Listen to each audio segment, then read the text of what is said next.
Hello friends, this is S P Singh and welcome to smarter everyday. प्यारे दोस्तों, बात करेंगे B Ed fourth semester according to Kanpur university. Fourth semester में जो आपका सेकंड पेपर है, भारत में शिक्षा के समकालीन मुद्दे। ओके, यह आपका सेकंड पेपर है। इंग्लिश में इसको concurrent issues of education in India कहते हैं। और इसका आज ये प्रैक्टिस सेट नंबर 2 रहेगा। इससे पहले जो प्रैक्टिस सेट नंबर 1 हो चुका है, उसको अगर आपने नहीं देखा है तो देख लीजिए। PYQs करा दिए हैं, प्लेलिस्ट पूरी बनी हुई है, आप वहाँ से सभी क्लासेज को, PYQs को, प्रैक्टिस सेट को सीरियल से देख सकते हैं सीक्वेंस में। आज ये सुपर इंपॉर्टेंट 25 क्वेश्चंस रहेंगे, बहुत इंपॉर्टेंट क्वेश्चंस रहेंगे। जो भी विद्यार्थी क्लास में लास्ट तक बना रहता है डेफिनेटली बहुत कुछ सीखने वाला है, और यहाँ से कई क्वेश्चंस आपको एज इट इज़ एग्जाम में देखने को मिल सकते हैं। इसी तरीके के क्वेश्चंस आपको एग्जाम में देखने को मिलते हैं। पहला क्वेश्चन आपके सामने है, निजीकरण के उद्देश्य क्या है। देखिए, क्वेश्चंस को हम डीप में आराम से समझते हुए चलेंगे। प्राइवेटाइजेशन के क्या उद्देश्य हैं, क्यों प्राइवेटाइजेशन जो है कि लाया गया, इसके क्या उद्देश्य हैं, इसकी क्या समस्याएं हैं, क्या कारण हैं, इन सब चीज़ों को समझेंगे। इसके उद्देश्य क्या हैं, कार्यक्षमता में सुधार, उत्पादन में वृद्धि, राष्ट्रीय घाटे को कम करना, या फिर ये सभी निजीकरण के उद्देश्य हैं। चलिए इसी के साथ हम निजीकरण को थोड़ा सा समझ लेते हैं। यह आपका चैप्टर नंबर 11 है। निजीकरण का इतिहास बहुत पुराना नहीं है। सन 1960 में पीटर एफ ड्रकर द्वारा सबसे पहले अपनी पुस्तक द एज ऑफ डिसकंटिन्यूटी में निजीकरण शब्द का प्रयोग किए जाने का संदर्भ मिलता है। ऐसा कहा जाता है कि ये जो किताब है द एज ऑफ डिसकंटिन्यूटी, यह पीटर एफ ड्रकर की है, और पीटर एफ ड्रकर ने 1960 में अपनी इस किताब में निजीकरण शब्द का पहली बार प्रयोग किया था। ओके, और अब इसका अर्थ परिभाषा समझ लीजिए। देखिए, निजीकरण का तात्पर्य एक ऐसी प्रक्रिया से माना जाता है जिसमें पूर्व में सरकार के द्वारा संचालित या प्रतिबंधित संस्थाओं को किसी निजी उद्यमी अथवा संस्था को संचालन या प्रबंधन के लिए हस्तांतरित कर दिया जाता है। यानी कि कोई भी ऐसी संस्था जो पहले सरकार, जिसका संचालन पहले सरकार कर रही थी, जिसको पहले सरकार चला रही थी, ठीक है, और अब वो ट्रांसफ़र कर दिया जाए किसी निजी उद्यमी को, यानी किसी बिजनेसमैन को, ठीक है, किसी प्राइवेट व्यक्ति को, कि जो है कि तो उसको ट्रांसफ़र कर दिया जाता है, तब ये कहलाता है हमारा प्राइवेटाइजेशन। ओके, अब यहाँ पे जैसे 2 परिभाषाएं हैं। एन के घोड़के के अकॉर्डिंग कहा गया है, सामान्यतः यह शब्द उस प्रक्रिया से संबंधित है जो किसी देश की आर्थिक गतिविधियों में राज्य अथवा सार्वजनिक क्षेत्र के निवेश को कम कर देती है। एन अग्रवाल की डेफिनेशन अलग है। अब देखिए, जैसा कि हमसे क्वेश्चन पूछा गया है, क्वेश्चन कहता है कि निजीकरण के उद्देश्य क्या है। 4 ऑप्शन थे, 3 ऑप्शन थे, और चौथा था कि क्या उपरोक्त सभी हैं। अगर आपको ये याद होंगे, ठीक है, तो इसमें से कोई एक कहेगा कि इसमें कौन सा निजीकरण का उद्देश्य नहीं है, ठीक है। तो अगर आपको याद होंगे तो आप उसको टिक कर पाएंगे। निजीकरण का उद्देश्य है कार्यक्षमता में सुधार, क्योंकि कई बार सरकारी काम में ऐसा देखा जाता है बहुत लंबा समय लग जाता है, प्राइवेट में ऐसा देखा जाता है बहुत जल्दी काम हो जाता है। जैसे हॉस्पिटल तो सरकारी भी हैं, बहुत बड़े बड़े हॉस्पिटल हैं, लेकिन हम लोग ज़्यादातर मरीजों को कहाँ ले जाते हैं, पेशेंट को, प्राइवेट हॉस्पिटल में, क्योंकि वहाँ जल्दी देख रेख होती है, फटाफट दवाई होती है, मरीज जल्दी ठीक हो जाता है और सरकारी में बहुत टाइम लगता है। तो कार्यक्षमता, इम्प्रूवमेंट इन परफॉर्मेंस में थोड़ी इम्प्रूवमेंट हो जाए, इसके लिए चीज़ों को सरकार से लेकर के सरकार जो है अपने आप उसको हस्तांतरित कर देती है किसी व्यक्ति को। उत्पादन में वृद्धि हो सके, और जो लॉस हो रहा है उससे बचाव हो सके। रिड्यूस नेशनल डेब्ट्स, और जो राष्ट्रीय घाटे हैं, नेशनल लेवल पे जो घाटा आ रहा है वो कम हो सके, ठीक है। हो सकता है कि भाई उसमें कुछ ऐसे व्यक्ति हों जो ठीक से काम ना कर रहे हों, या कोई घूस खा रहा हो, ये सब चीज़ें हो सकती हैं। फंड प्राप्त करना, तो इस उद्देश्य से निजीकरण कर दिया जाता है। अतः निजीकरण का मुख्य उद्देश्य आर्थिक सुधार के द्वारा आर्थिक विकास करना है। ये सारे उद्देश्य होते हैं निजीकरण के। आइए चलते हैं क्वेश्चन पे। तो उद्देश्य आपको क्लियर हो गए होंगे। निजीकरण का क्या उद्देश्य होता है, निजीकरण का उद्देश्य होता है कार्यक्षमता में वृद्धि हो, उत्पादन में वृद्धि हो, राष्ट्रीय घाटे को कम किया जा सके, जो लॉस हो रहे हैं उनसे बचा जा सके, फंड प्राप्त किया जा सके, सब्सिडी कम की जा सके, ये सभी निजीकरण के उद्देश्य होते हैं। इसलिए जो ऑप्शन नंबर यहाँ पे हमारा डी है, उपरोक्त सभी यहाँ राइट हो जाएगा, ठीक है। और इसी के साथ हम बढ़ेंगे नेक्स्ट क्वेश्चन की तरफ। अगला क्वेश्चन आपके सामने, क्वेश्चन कहता है निम्न में से कौन निजीकरण की समस्या नहीं है। अब निजीकरण की समस्या आपको पता होनी चाहिए कि कौन सी समस्या नहीं है। तो जैसा कि मैंने अभी आपको बताया कि जो हमारी जैसे सब्सिडी कम करना ये जो है ये निजीकरण का उद्देश्य है। ध्यान दीजिएगा, सब्सिडी प्राप्त करना यह निजीकरण का उद्देश्य है, ये समस्या नहीं है। बाकी जो निजी क्षेत्रों में अक्षमता है या जो फाइनेंशियल प्रॉब्लम्स होती हैं, वित्तीय समस्याएं होती हैं और प्रतियोगिता वातावरण का अभाव देखा जाता है, लैक ऑफ कॉम्पिटिटिव इन्वायरमेंट, ये सब क्या हैं, ये प्राइवेटाइजेशन की प्रॉब्लम्स हैं, निजीकरण की समस्याएं हैं। और कौन सी समस्या नहीं है, तो वो सब्सिडी कम करना, ये समस्या नहीं है, ये उद्देश्य है। इसलिए ऑप्शन नंबर यहाँ पे सी जो है वह राइट हो जाएगा। ओके, यहाँ पे हमने समस्याएं दी हुई हैं। जिनके पास भी बच्चों के पास कंटेंट है ये पीडीएफ है, ठीक है, क्योंकि पीडीएफ पेड होती हैं, तो जिन बच्चों के पास ये पेड कंटेंट है उन्होंने इसको पढ़ा होगा। तो ये समस्याएं यहाँ पे लिखी हुई हैं, निजी क्षेत्रों में अक्षमता होना और वित्तीय समस्याएं होना, मालिक और श्रमिकों के बीच अच्छे संबंधों का अभाव पाया जाता है, प्रतियोगी वातावरण का अभाव, ये सब क्या है, ये समस्याएं हैं। तो समस्या और वातावरण उद्देश्य और समस्याएं आपको पता होने चाहिए, याद रखना इनको, ठीक है। क्वेश्चन नंबर 3 है आपके सामने। क्वेश्चन कहता है बाजारीकरण का शाब्दिक अर्थ क्या है, मीनिंग ऑफ कॉमर्शियलाइजेशन। देखिए, मीनिंग ऑफ कॉमर्शियलाइजेशन क्या है कि बाजारीकरण का शाब्दिक अर्थ होता है बाजार की ओर प्रवृत्त होना। ओके, व्यापार का तरीका अपनाना, केवल लाभ के लिए काम करना, गुणवत्ता पर विचार ना करना, क्वालिटी हम कैसी दे रहे हैं, ठीक है, अच्छी क्वालिटी है नहीं है, इन सब पर विचार न करना, ठीक है, ये होता है बाजारीकरण का शाब्दिक अर्थ।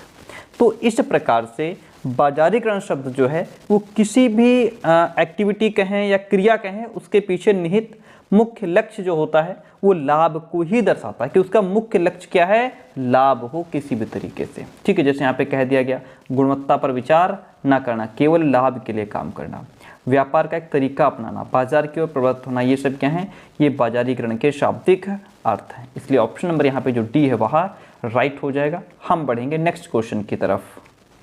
विद्यालय स्तर पर प्रचलित मूल्यांकन प्रणाली, जो विद्यालय स्तर पर जो मूल्यांकन प्रणाली चलती है, जो ग्रेडिंग सिस्टम होता है, वो ध्यान देती है, किस बात पर ध्यान देती है, संज्ञानात्मक आयामों पर, सहसंज्ञानात्मक आयामों पर, दोनों पर, या फिर इनमें से कोई नहीं। तो विद्यालय के स्तर पर जो ग्रेडिंग सिस्टम चलता है उसमें टीचर ये देखता है कि हमने जितना पढ़ाया है वो बच्चों के लिए उपयोगी है कि नहीं है, बच्चों के लिए संतोषप्रद होता है कि नहीं होता है, ठीक है। और टीचर ने जो पढ़ाया उसके टीचिंग से बच्चे कितने लाभान्वित हुए हैं, और उधर जो गार्जियन होता है वो भी जानने के लिए उत्सुक रहता है कि बच्चों ने कैसी प्रोग्रेस की है। तो कुल मिलाकर के यहाँ पे जो ग्रेडिंग सिस्टम होता है वो बच्चों के संज्ञानात्मक आयामों पर ध्यान देने का काम करता है, और इससे होता यह है कि विद्यार्थी को भी अपनी जो उसकी जो भी शैक्षिक उपलब्धि है उसका ज्ञान प्राप्त हो जाता है, जिससे वे अपनी जो भी उसकी शिक्षा संबंधित जो भी आगे का प्लान करना होता है वो उसके हिसाब से कर लेते हैं कि यार हमारे मैथ्स में इतने कम नंबर आए हैं, हम आगे इसमें ये नहीं कर पाएंगे, वो डिग्री नहीं कर पाएंगे, इस तरीके से अपना रास्ता भी चेंज कर सकते हैं। तो ये सब चीज़ें होती हैं। कुल मिलाकर के यहाँ पर जो कॉग्निटिव जो डोमेन है, संज्ञानात्मक आयाम है, इस पर ध्यान यहाँ पे दिया जाता है। बात क्लियर होती है। नेक्स्ट क्वेश्चन आपके सामने। क्वेश्चन कहता है प्राथमिक शिक्षा के उपविभाग कौन कौन से हैं। जो प्राथमिक शिक्षा होती है इसके उपविभाग में एक तो निम्न प्राथमिक शिक्षा, दूसरा उच्च प्राथमिक शिक्षा। निम्न प्राथमिक शिक्षा और उच्च प्राथमिक शिक्षा ये दोनों ही प्राथमिक शिक्षा के क्या हैं, उपविभाग हैं, ठीक है। इसलिए ऑप्शन नंबर यहाँ पे डी हो जाएगा। सिंपल सा क्वेश्चन है, सिंपल सा आंसर है। थोड़ा सा क्वेश्चन ठीक ठाक है आपके सामने। क्वेश्चन कहता है कि सबसे पहले मुक्त विश्वविद्यालय की स्थापना की गई थी, यानी कि सबसे पहले ओपन यूनिवर्सिटी की स्थापना की गई थी। कहाँ की गई थी, तो आपको बताते चलें कि 1979 में ब्रिटेन में सबसे पहले मुक्त विश्वविद्यालय की स्थापना की गई थी, ठीक है। और फिर इसमें जैसे अध्ययन के लिए रेडियो, टेलीविज़न और जो और संसाधन होते हैं उनकी भी सहायता इसमें ली जाती थी, ठीक है। तो ये क्वेश्चन कवर हो गया हमारा 1979 में ब्रिटेन में, ठीक है।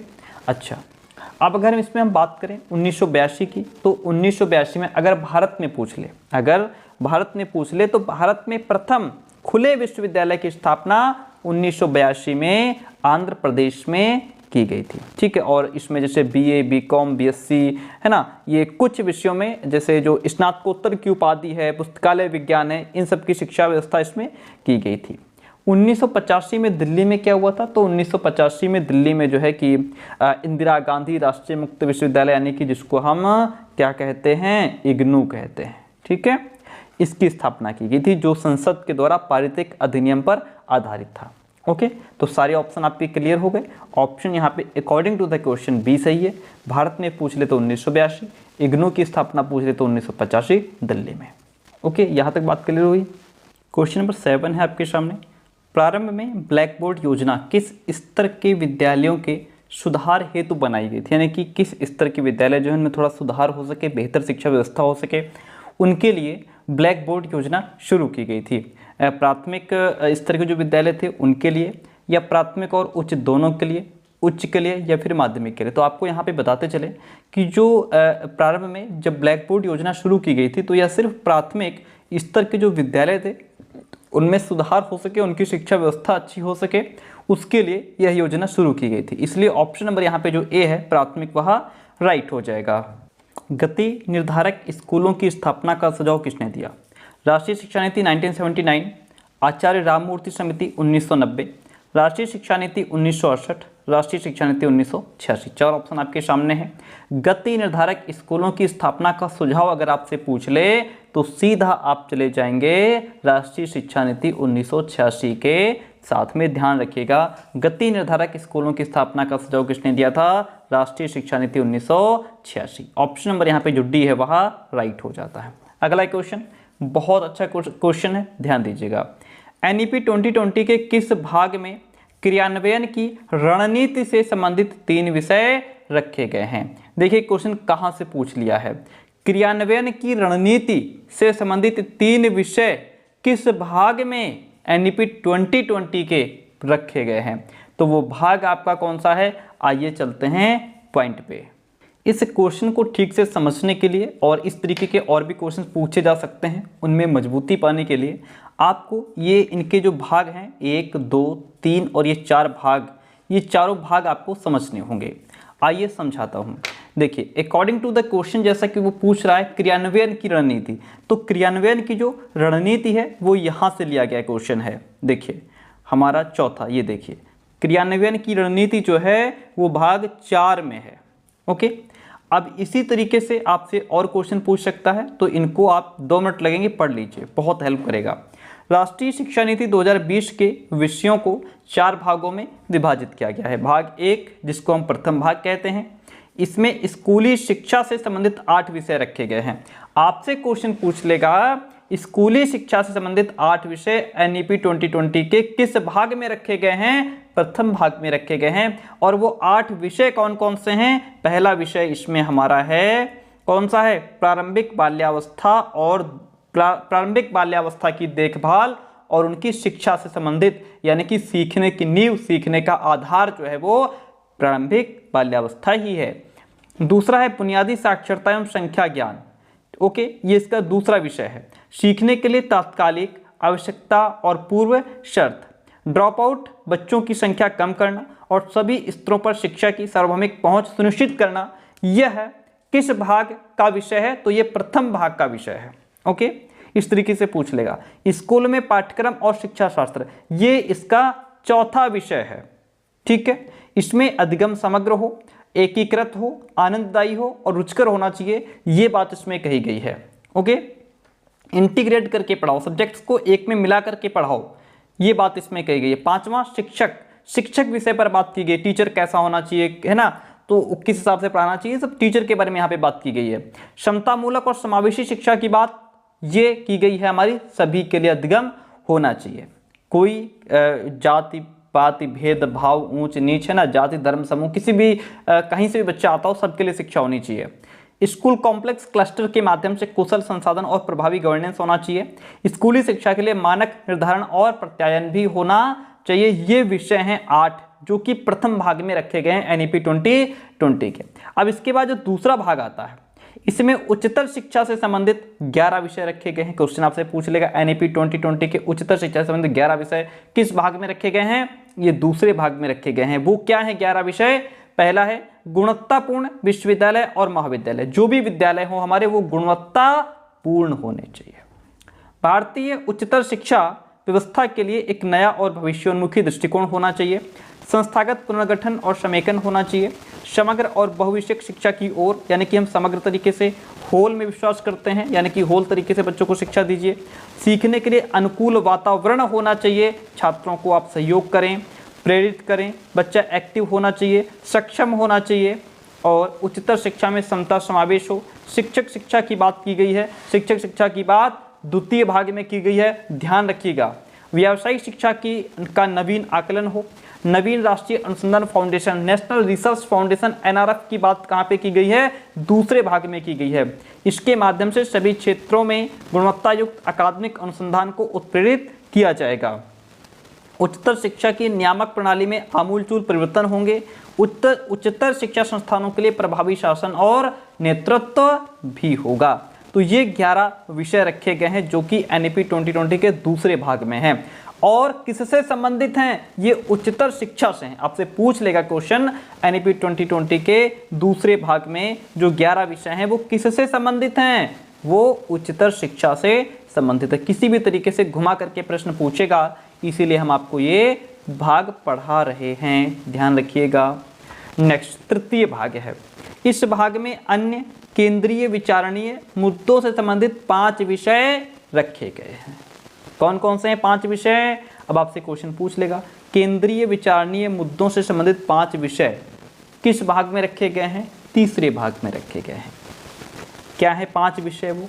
एक तो व्यावसायिक शिक्षा है, प्रौढ़ शिक्षा और जीवन पर्यंत सीखना, भारतीय भाषाओं, कला और संस्कृति का संवर्धन हो, प्रौद्योगिकी का उपयोग और एकीकरण होना चाहिए, ऑनलाइन तथा डिजिटल शिक्षा यानी कि प्रौद्योगिकी का एक न्याय सम्मत उपयोग सुनिश्चित करना। ये 5 विषय हैं जो कि तृतीय भाग में है, तीसरे भाग में। ओके, इतनी बात क्लियर होती है। अब आता है आपके सामने चौथा भाग है, ठीक है, ध्यान रखिएगा।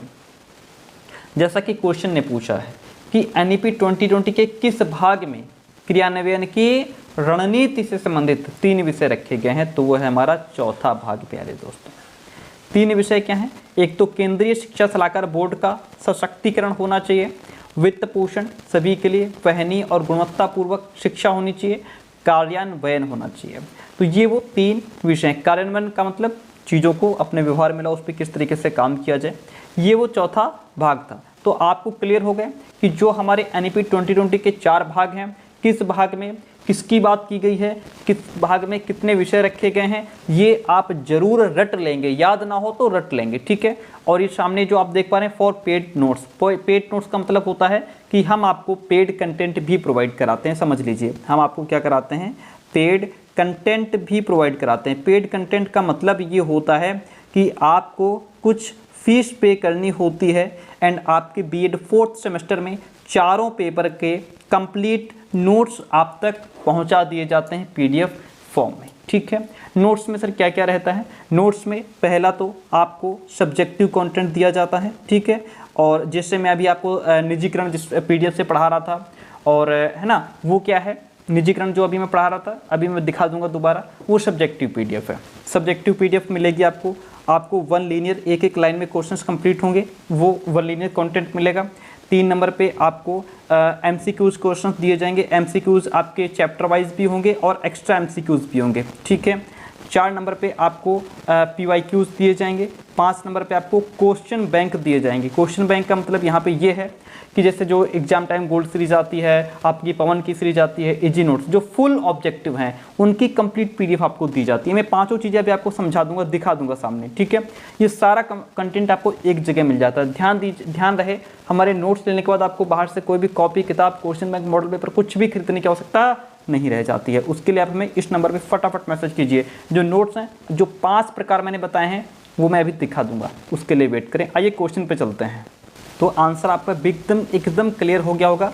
ये है हमारा भाग 4, क्रियान्वयन की रणनीति क्या हो जाएगा? भाग 4 हो जाएगा, ठीक है। इन चीज़ों को आप जरूर याद रखिएगा, रट लीजिएगा याद ना हो तो। NEP 2020 को घोषित किया गया था। NEP 2020 को घोषित किया गया था। इसको मंजूरी कब मिली थी? 29 जुलाई 2000 2020 को केंद्रीय मंत्रिमंडल के द्वारा इसको क्या मिली थी, मंजूरी मिली थी। अगर आपसे पूछ ले कि समिति का गठन कब हुआ था, तो ध्यान रखिएगा जून 2017 में समिति का गठन हुआ था और समिति का नाम कस्तूरी रंगन समिति था, ठीक है, जिसके अध्यक्ष पद्म विभूषण डॉक्टर के कस्तूरी रंगन थे। यहाँ तक बात क्लियर होती है। आइए मैं आपको नोट्स दिखा देता हूँ, फिर आगे क्लास कंटिन्यू करते हैं। ये आपका पेपर 2 हम लोग पढ़ रहे हैं, तो पेपर 2 का ही मैं कंप्लीट कंटेंट आपको दिखा दूंगा, ठीक है। सेम कंटेंट सभी सब्जेक्ट्स में रहेगा, पेपर 2 है, ओके। अब इसमें जैसे ये क्या है, ये सब्जेक्टिव PDF है। अब सब्जेक्टिव पढ़ना बहुत ज़रूरी हो जाता है। एग्जाम अगर ऑब्जेक्टिव उसको क्लियर करना है तो सब्जेक्टिव वेरी इंपॉर्टेंट आपको पढ़ना पड़ेगा। प्राथमिक शिक्षा का अर्थ क्या होता है, इसकी परिभाषाएं क्या हैं, इसके लक्ष्य और उद्देश्य क्या हैं, प्राथमिक शिक्षा की संरचना क्या है, ठीक है, ये सारी चीज़ें आप यहाँ पे पढ़ पाएंगे। प्राथमिक शिक्षा की आवश्यकता, महत्व क्या है, वैदिक काल में प्राथमिक शिक्षा किस तरीके से थी, बौद्ध काल में प्राथमिक शिक्षा का क्या हाल था, मुस्लिम काल में प्राथमिक शिक्षा पर क्या प्रभाव पड़ा, ब्रिटिश काल में प्राथमिक शिक्षा पर क्या प्रभाव पड़ा, ये सारी चीज़ें आपको कहाँ मिलने वाली हैं। ये आपका कौन सा कंटेंट है, ये आपका सब्जेक्टिव कंटेंट है। वो सब्जेक्टिव भी कितनी शॉर्ट तरीके से लिखा है, आप कम से कम समय में इन चीज़ों को बहुत आसान तरीके से पढ़ सकते हैं। सब्जेक्टिव के बाद अब आइए वन लीनियर कंटेंट पे। चैप्टर वाइज वन लीनियर, एक एक लाइन में चीज़ों को निकाला गया है।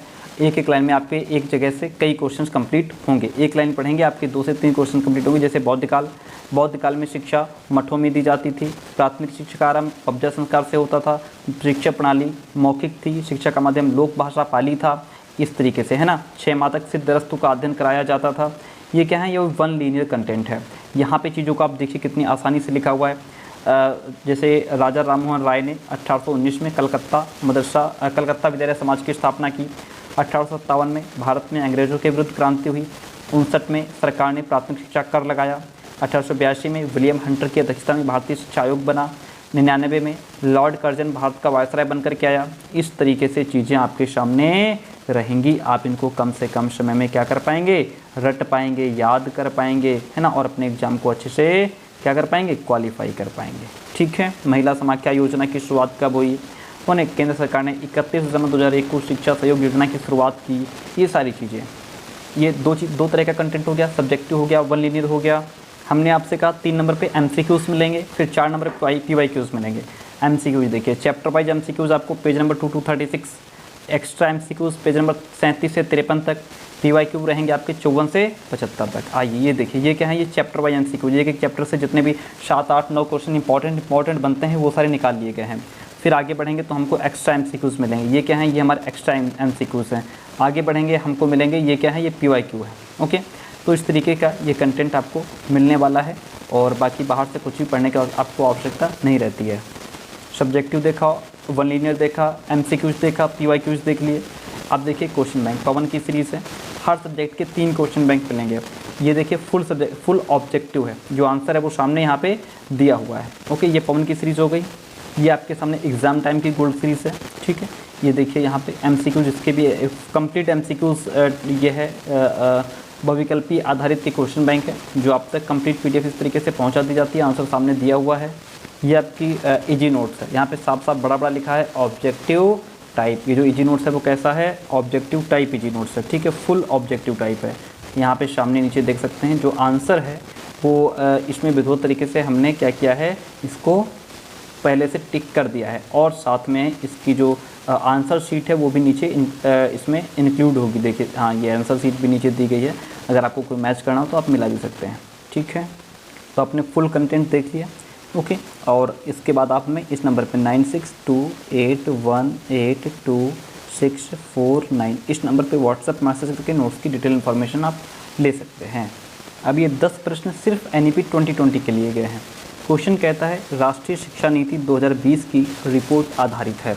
ये किस समिति पर आधारित है? तो अभी हमने पीछे जस्ट आपको बताया है कि ये जो रिपोर्ट है वह के कस्तूरी रंगन समिति पर आधारित है। किस पर? के कस्तूरी रंगन समिति पर आधारित है, इसलिए ऑप्शन नंबर जो A है वह राइट हो जाएगा। आगे बढ़ते हैं। क्वेश्चन कहता है राष्ट्रीय शिक्षा नीति 2020 में सभी के लिए समावेशी और समान गुणवत्ता युक्त शिक्षा का लक्ष्य कब तक रखा गया है? तो यह जो लक्ष्य है वो 2030 तक रखा गया है। ओके, इसमें सभी के लिए समावेशी और समान गुणवत्ता युक्त शिक्षा का जो लक्ष्य है वो कब तक रखा गया है? 2030 तक रखा गया है, इसलिए ऑप्शन नंबर यहाँ पे जो सी है वह राइट हो जाएगा। आगे बढ़ेंगे, क्वेश्चन मिलेगा हमको NEP 2020 के मुख्य रूप से कितने भागों में विभक्त किया गया है। तो अभी हमने आपको इसके 4 भाग पढ़ाए, विधिवत तरीके से पढ़ाए, किस भाग में कितने विषय रखे गए हैं, कौन उसका कौन मुख्य टाइटल है उसका, ठीक है, मुख्य विषय क्या है, वो सारी चीज़ें हमने अभी आप पीछे पढ़ी है। ओके, इतनी बात क्लियर होती है। ओके, राष्ट्रीय शिक्षा नीति 2020 में सबसे ज़्यादा प्राथमिकता दिए जाने की बात कही गई है। बहुत इंपॉर्टेंट क्वेश्चन है। पूर्व प्राथमिक शिक्षा पर ज़्यादा इंपॉर्टेंस दिया गया है, माध्यमिक शिक्षा पर, उच्च शिक्षा पर, या फिर सभी पर। तो यहाँ पे अगर मैं आप बात करूँ तो राष्ट्रीय शिक्षा नीति में सबसे ज़्यादा प्राथमिकता जो है वो पूर्व प्राथमिक शिक्षा पर फोकस किया गया है। किस पर? पूर्व प्राथमिक शिक्षा पर।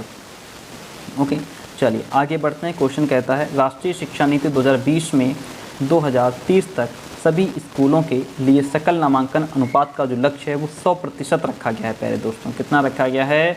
100% रखा गया है। राष्ट्रीय शिक्षा नीति 2020 में शिक्षा के अधिकार RTI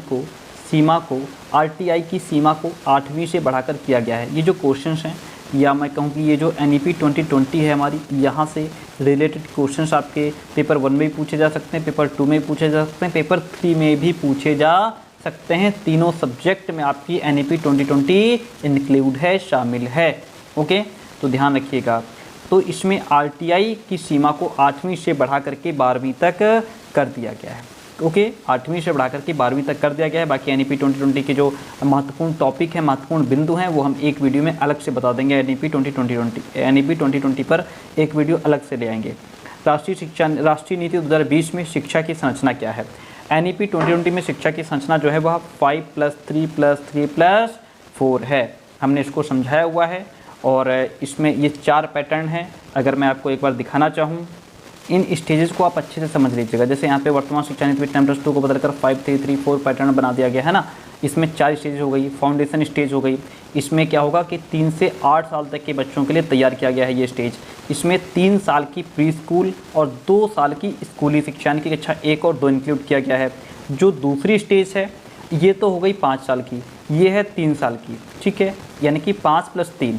देखिए, प्रीपरेटरी स्टेज में 8 साल से 11 साल तक यानी कि 3 साल के बच्चे को शिक्षा प्रदान की जाएगी, जिसमें कक्षा 3 से 3, 4, 5 तक के बच्चों को शामिल किया जाएगा। ठीक है, इसमें 3 साल रहेगा बच्चा, यहाँ पे बच्चा 5 साल रहेगा, 3 से 8 साल तक। ओके, 3, 4, 5, 6, 7, 8, 5 साल लगेंगे बच्चों को यहाँ पे। आगे बढ़ेंगे, जो तीसरी स्टेज है वो मिडिल स्टेज है। इसमें कक्षा 6, 7, 8 तक के बच्चों को शामिल किया जाएगा। सेकेंडरी स्टेज में कक्षा 9 से 12 तक की कक्षा के बच्चों को शामिल किया जाएगा। ये था हमारा वो पैटर्न 5-3-3-4 वाला। आगे बढ़ते हैं। उच्च कक्षा में GER यानी कि ग्रॉस इनरोलमेंट रेशियो 50% करने का लक्ष्य रखा गया है। तो ये जो लक्ष्य है वो रखा गया है 2035 तक। प्यारे दोस्तों, कहाँ तक? 2035 तक। ओके, ध्यान रखिएगा। NEP 2020 में शिक्षा पर GDP का कितने प्रतिशत खर्च करने का लक्ष्य रखा गया है? तो इसमें 6%। कितना? GDP का 6% खर्च करने का लक्ष्य रखा गया है। आगे बढ़ेंगे। मानव संसाधन विकास मंत्रालय का नाम बदल करके यहाँ पे क्या कर दिया गया है? आप सभी को पता होगा, मानव संसाधन विकास मंत्रालय का नाम बदल करके शिक्षा मंत्रालय कर दिया गया। क्या कर दिया गया? शिक्षा मंत्रालय कर दिया गया। ऑप्शन ए राइट हो जाता है। नेक्स्ट क्वेश्चन आपके सामने है, SCERT का पूर्ण रूप क्या है? तो SCERT का पूरा नाम क्या होता है भाई? SCERT का पूरा नाम होता है state council of educational research and training. Okay, अब हिंदी में बताइए, राज्य शैक्षिक अनुसंधान और प्रशिक्षण परिषद। इंग्लिश में भी याद रखिएगा, हिंदी में भी याद रखिएगा। ओके, ऑप्शन ए राइट हो जाता है। नेक्स्ट क्वेश्चन आपके सामने, SCERT का मुख्यालय किस शहर में है? अगर हम SCERT के बारे में थोड़ा और बताना चाहें तो देखिए, भारत सरकार की जो शैक्षिक नीति और सुझाव को अगर ध्यान में रखते हुए उसको दृष्टिगत रखते हुए उत्तर प्रदेश शासन के द्वारा वर्ष 1981 में, ध्यान दीजिए, 81 में राज्य शैक्षिक अनुसंधान और प्रशिक्षण परिषद की स्थापना जो है प्रारंभिक शिक्षा विभाग के रूप में की गई है।